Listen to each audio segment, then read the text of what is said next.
So for the molecular orbital theory assignment, we're going to first start with section 9.6, which is about multiple bonds, right? So a multiple bond is a double bond. So we've talked about ionic bonds, which you see over here, where we have a sodium ion and a chlorine ion.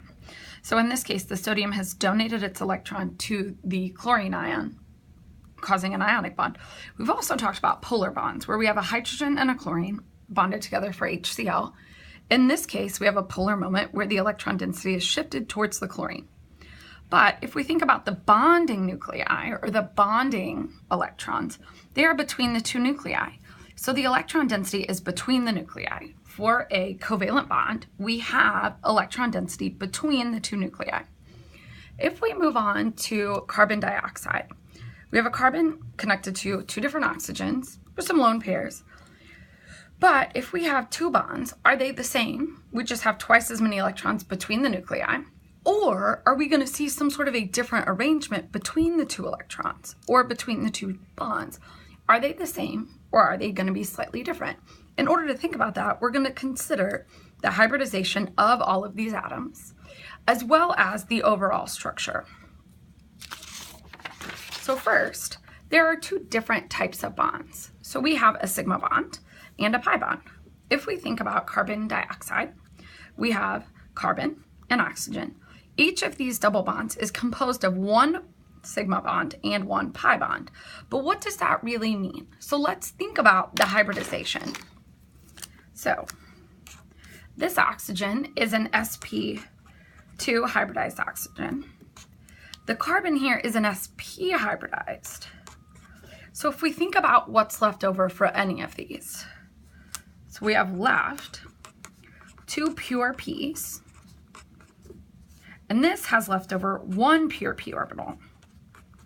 So you can see that the pi bonds, which you can see from this structure, so regardless of what the two nuclei are, if we have a nuclei 1 and a nuclei 2, we have an overlap here in the center along the internuclear axis.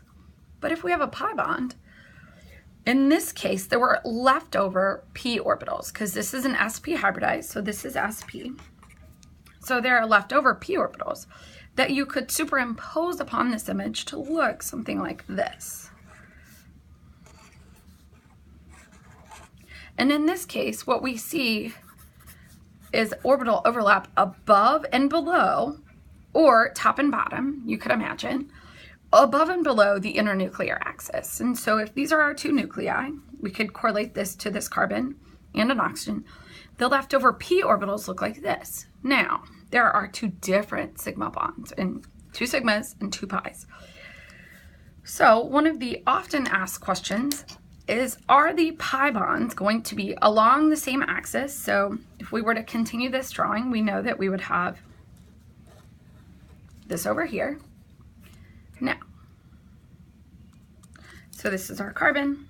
This is actually not sp hybridized, or in this case it could be, but our bonds are going to be longer. And so for carbon dioxide, if we think about this, so there are p orbitals here. One is going to be in the plane of the paper.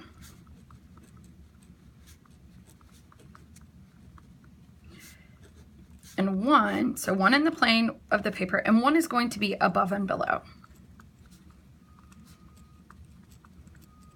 But you could imagine on this oxygen, it only has one left.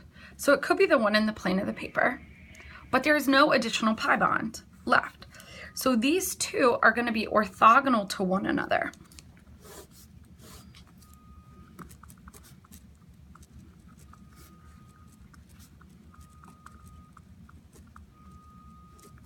So an orthogonal means 90 degrees apart.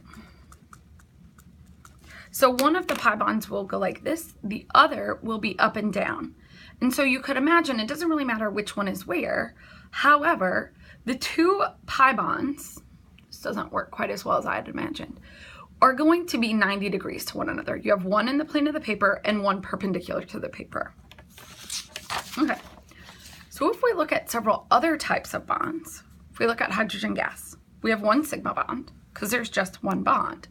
As soon as you move up to a double or a triple, there's always just going to be one sigma bond. but there can be multiple pi bonds, okay? And so it turns out that the maximum number of bonds is 1 sigma and 2 pi, because the highest electron density you can have is a triple bond. There is no quadruple bond. Okay, this is a picture of ethylene. So we have carbon, carbon, hydrogen, hydrogen. If we were to draw this not in this, what we would normally draw is this.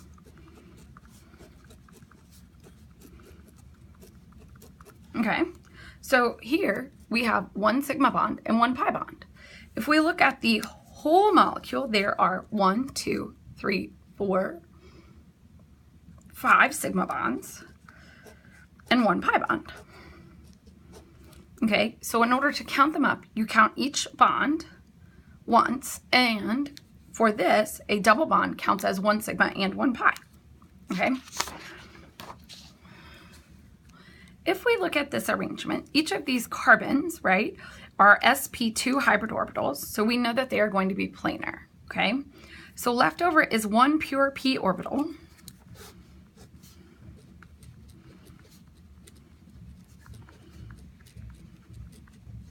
okay? So the leftover p orbitals are what's going to create our pi bond density, okay? In this case, if we remember back, orbital overlap, so here what we see is a hydrogen orbital overlapping with the sp2 orbital, the sp2 hybridized carbon orbital, and so we can see that that creates a sigma bond, okay? So we have, these are our 5 sigma bonds, and then we create a pi bond here, and so the pi bond is above and below the plane of the plane of the atom, okay? But so far, we've only talked about sigma and pi bonds in other situations. So what about if we think about structures? Okay, so this is benzene, right? So the C6H6. When we draw this, we don't tend to use the molecular shorthand of organic chemists. We draw this.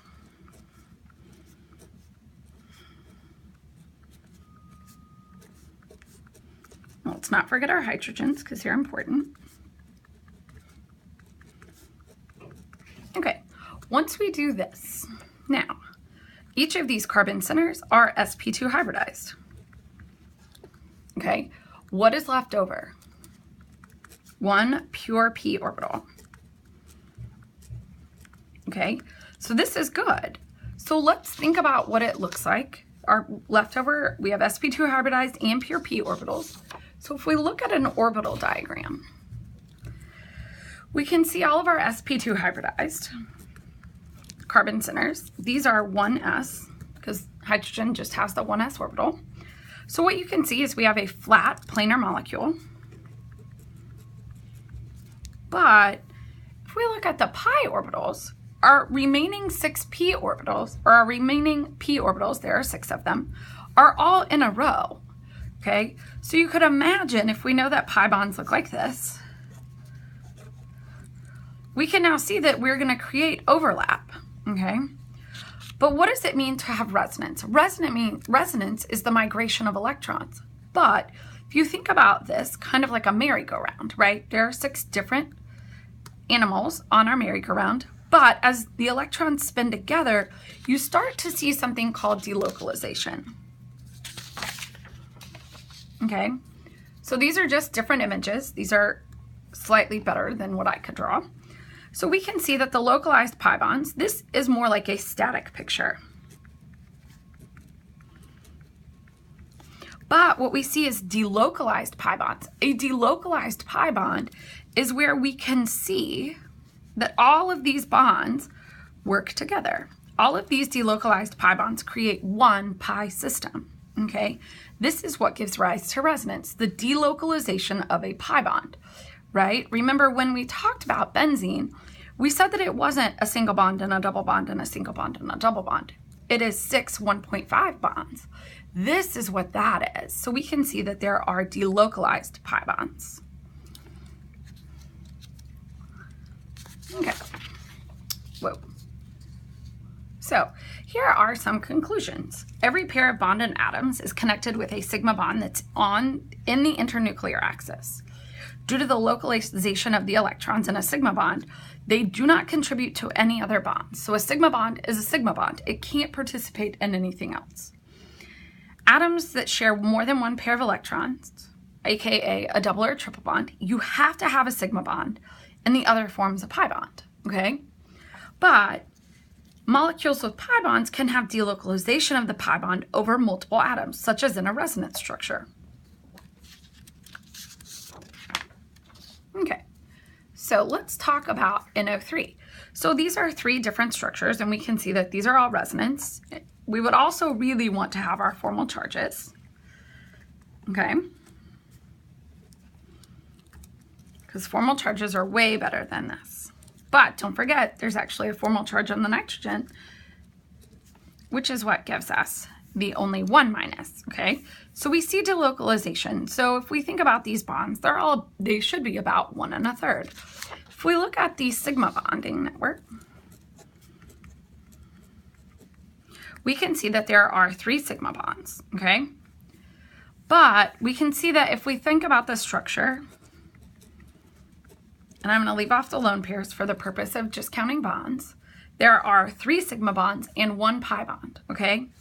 If we think about the hybridization, each of these nuclei have 1 p left, 1 p orbital. So we can see them up here in this drawing. So the leftover p orbitals, they're all in the same arrangement. So we have above the plane of the board. And so you can see a delocalization of the NO pi bond, which this gives rise to the resonance. Okay, so let's look at our handout. This is the handout you got at the end of the exam. Okay, so if we look at the benzene molecules,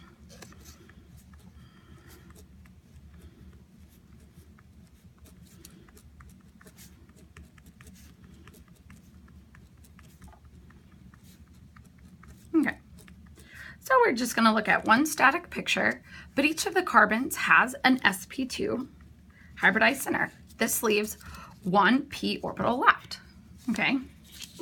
If we look at this system, so you can look back at the picture, but if we look at this system, we know that there are 1, 2, 3, 4, 5, 6, 7, 8, 9, 10, 11, 12 sigma bonds. And how many pi bonds? There are 3 pi bonds, okay? So if we look at the pi system of orbitals, we remember, so I'm just going to draw it this way. So there are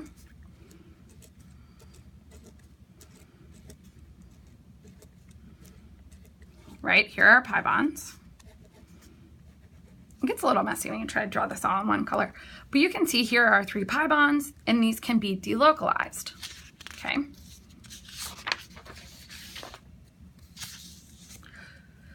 Oh, so we did this one. So I'm gonna let you guys do some of these on the bottom, but because acetic acid is a little bit complicated, I'll go ahead and give you the structure.